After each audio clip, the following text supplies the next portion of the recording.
चतुर्थी की पूजन में जो आप आखा दाना रखते हो, गेहूँ वगैरह कुछ भी जो भी रखते हो, उसकी बड़ी महत्वता होती है महाराज। यहाँ तक कहा गया है, चतुर्थी की कथा तो आप लोग पढ़ते होंगे, जो लोग पढ़ते हैं उनको मालूम होगा।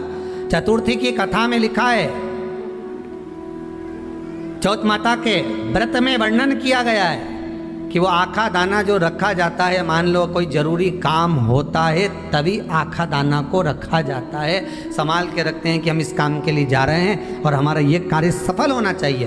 तो जिसने चतुर्थी का व्रत करा है, जिसने चंद्रदेव का पूजन करा, चतुर्थी का व्रत करा, वो गणेश जी से विनती करके वहाँ से 2-4 आखा दाना उठा ले, और जो व्यक्ति का काम अटक रहा है अपने ही घर का, पर दूसरे कुल को नहीं देना, अपने ही कुल के अंतर्गत जो काम अटक रहा है उसकी जेब में, उसके पल्लू में उस चीज़ को रख दिया जाए।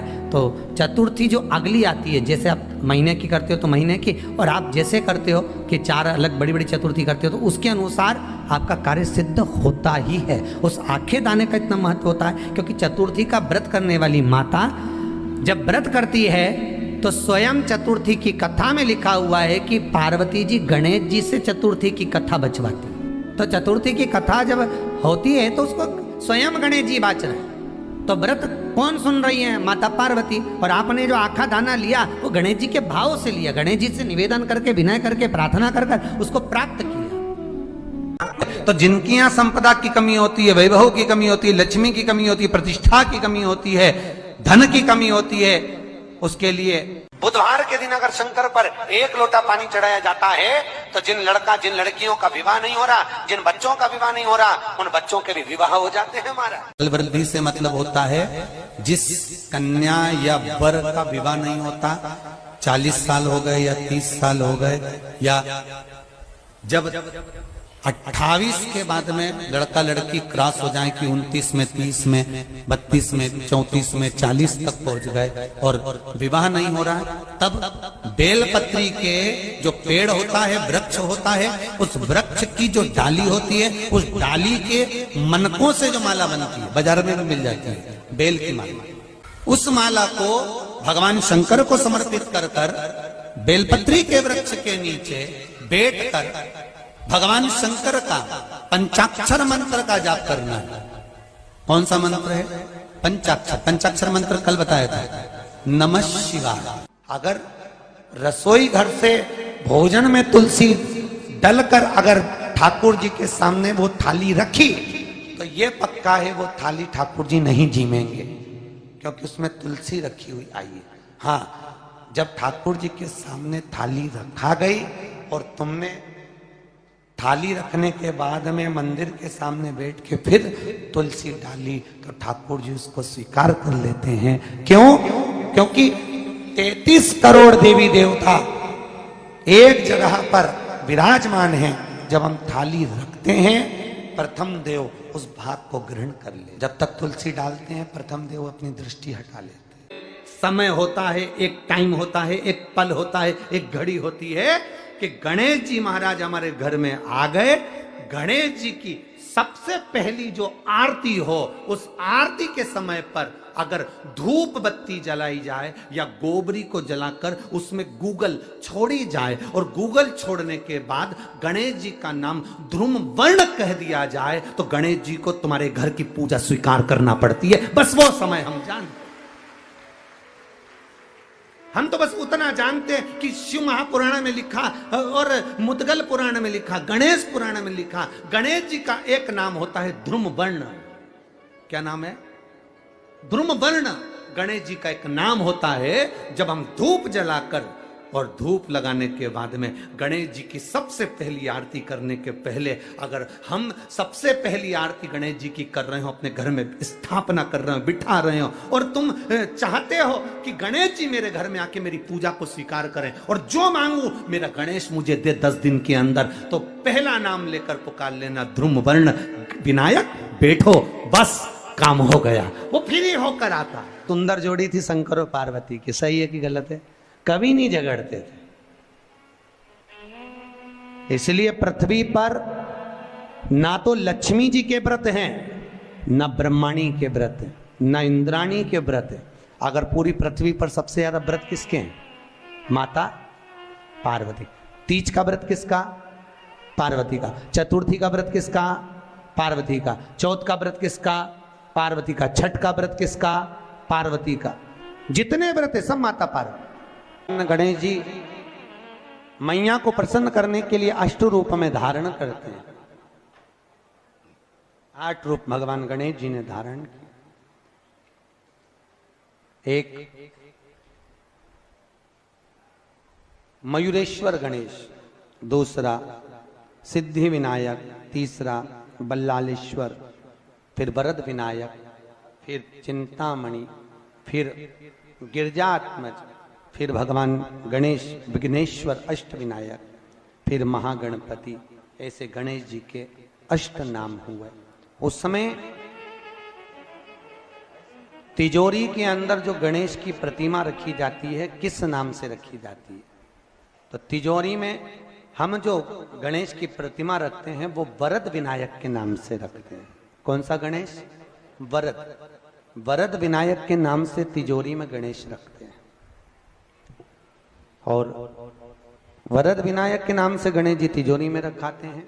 आपको कथा में कहा था घर में सीधी सूंड का गणेश और व्यापार व्यवसाय ऑफिस में उल्टी सूंड का गणेश होना चाहिए। वरद विनायक को तिजोरी में। जब मकान का गृह प्रवेश होता है तो गणेश जी की पूजन जो दरवाजे पर करी जाती है उसे सिद्धि विनायक गणेश कहते हैं। कौन सा गणेश? सिद्धि विनायक। जब हम घर में शुभ कार्य हो, बंदर बाल लगाएं, कोई दरवाजे पर शुभ लाभ लगाएं या स्वस्तिक बनाएं या माताएं दरवाजे पर रंगोली डाले तो उसी समय पर सिद्धि विनायक के नाम से रंगोली डालना चाहिए। तो घर में लक्ष्मी बढ़ती है, सिद्धता बढ़ती है। याद रखिए, कभी भी गणेश जी को, मिट्टी के गणेश जी लाते हो भादो महीने में, तो विसर्जन करो तो विसर्जन के समय पर 2 बिंदी, एक कंकु की एक हल्दी की, दीवार पर जरूर लगा देना चाहिए। क्यों?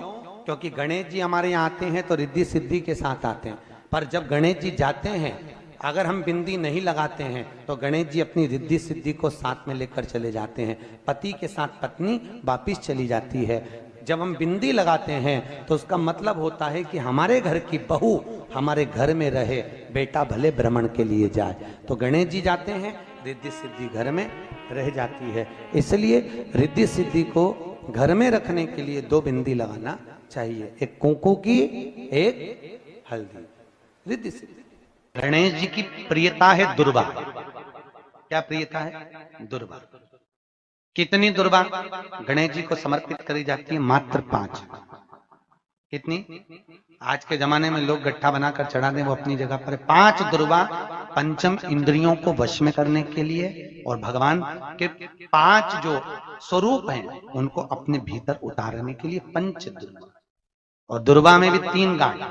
जब दुर्वा समर्पित करी जाती है तो उसमें नीचे दुर्वा की डंडी पर गांठ रहती है, 3 छोटी छोटी गांठें होना चाहिए। चतुर्थी का जो व्रत करने वाली होती हैं, जो चतुर्थी का पूजन करने वाली होती हैं, उनके भीतर का एक भाव होता है कि जैसे ही शाम का समय आए चंद्रदेव का पूजन करें। चंद्र जब प्रकट हो जाए, कलश भर लिया, उसके नीचे आखा दाना रख दिया, चावल गेहूं जो भी आप रखते हो पूजन के लिए, ऊपर पात्र आदि रख दिया, जलाशय, फिर अपन ने घी का दिया लगाकर पूजन भी कर ली। तो जो चतुर्थी का पूजन करने वाली होती है, जो चतुर्थी का नियम व्रत धारण करने वाली होती हैं, बड़ी बड़ी चतुर्थियां करती हैं या उसका नियम धारण करती हैं, तो चतुर्थी का जो पूजन करती है वो किस चीज के लिए होता है? केवल संतान, पुत्र, परिवार, हमारा कुटुंब, हम जिस कुल में हैं, हमारा कुल वैभव की ओर बढ़े, संपदा की ओर बढ़े और उसकी आयु बढ़े,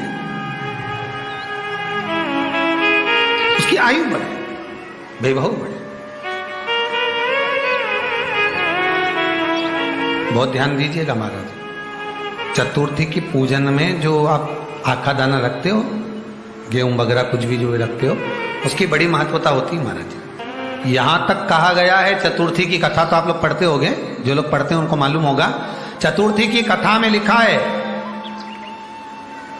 चौथ माता के व्रत में वर्णन किया गया है कि वो आखा दाना जो रखा जाता है, मान लो कोई जरूरी काम होता है तभी आखा दाना को रखा जाता है, संभाल के रखते हैं कि हम इस काम के लिए जा रहे हैं और हमारा ये कार्य सफल होना चाहिए। तो जिसने चतुर्थी का व्रत करा है, जिसने चंद्रदेव का पूजन करा, चतुर्थी का व्रत करा, वो गणेश जी से विनती करके वहां से 2-4 आखा दाना उठा ले और जो व्यक्ति का काम अटक रहा है अपने ही घर का, पर दूसरे कुल को नहीं देना, अपने ही कुल के अंतर्गत जो काम अटक रहा है उसकी जेब में, उसके पल्लू में उस चीज को रख दिया जाए। तो चतुर्थी जो अगली आती है, जैसे आप महीने की करते हो तो महीने की, और आप जैसे करते हो कि 4 अलग बड़ी बड़ी चतुर्थी करते हो तो उसके अनुसार आपका कार्य सिद्ध होता ही है। उस आखे दाने का इतना महत्व होता है क्योंकि चतुर्थी का व्रत करने वाली माता जब व्रत करती है तो स्वयं चतुर्थी की कथा में लिखा हुआ है कि पार्वती जी गणेश जी से चतुर्थी की कथा बचवाती। चतुर्थी की कथा बाची किसने थी? स्वयं गणेश जी महाराज ने। और सुनी किसने थी? माता पार्वती। बाचने वाले गणेश जी थे, सुनने वाली माता पार्वती थी। तो चतुर्थी की कथा जब होती है तो उसको स्वयं गणेश जी बाच रहे हैं। तो व्रत कौन सुन रही है? माता पार्वती। और आपने जो आखा दाना लिया वो गणेश जी के भाव से लिया, गणेश जी से निवेदन करके, विनय करके, प्रार्थना कर उसको प्राप्त किया। जितने आस्था चैनल पर कथा सुन रहे हो, जितने फेसबुक और यूट्यूब पर सुन रहे हो, और जितने इस छत्तीसगढ़ की पावन धरा पर बैठकर सुन रहे हो, बहुत सावधानी से सुनना। एक छोटा सा कपूर का टुकड़ा जब आरती में जलाया जाता है तो ये कपूर क्यों जलाते हैं? इस कपूर का महत्व क्या है? इस कपूर का कारण क्या है? ये कपूर है कौन जिसको हम आरती में जलाते हैं?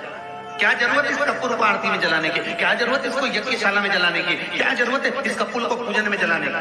स्वयं गुरु बाबा कहते हैं यदि कोई आरती में, पूजन में, घर में एक कपूर का टुकड़ा आरती के बाद में जब समर्पित करेगा तो उसको अश्वमेध यज्ञ का पुण्य प्राप्त हो जाएगा। अश्वमेध यज्ञ के पुण्य को पाने के लिए कपूर का टुकड़ा आज भी आरती में जलाया जाएगा। एक कपूर का टुकड़ा सुख का, इसीलिए हमारे यहाँ शास्त्र कहता है महाराज, जब आपको घर में अगर ऐसा लगने लगे कि 15 दिन से बहुत बेचैनी है, बहुत दुख तकलीफ लग रही है, कोई ना कोई बीमार पड़ रहा है, कुछ ना कुछ तकलीफें लग रही है, तो एक पीपल का पत्ता ले लो, उसके ऊपर एक कपूर का टुकड़ा ले लो, सारे घर में घुमाकर उसको दरवाजे के बीच मध्य में जलाकर रख दीजिए। थोड़ी सी जला 20 से 25 मिनट के अंदर मकान में एनर्जी वापिस आ जाएगी, उस भवन में एनर्जी वापिस प्राप्त हो जाएगी। 20 से 25 मिनट के अंदर एनर्जी वापस। लग रहा है कि यहाँ नेगेटिव है तो उसको पॉजिटिव बनाया जा सकता है। रात को 12 बजे शंकर जी के मंदिर में शिवलिंग पर चढ़ी हुई बेलपत्री को उठाकर शंकर मंदिर का शिखर देखकर चबा चबा कर खा लीजिए। आपके पांव के घुटने बदलने की जरूरत नहीं पड़ेगी, ऑपरेशन की जरूरत नहीं।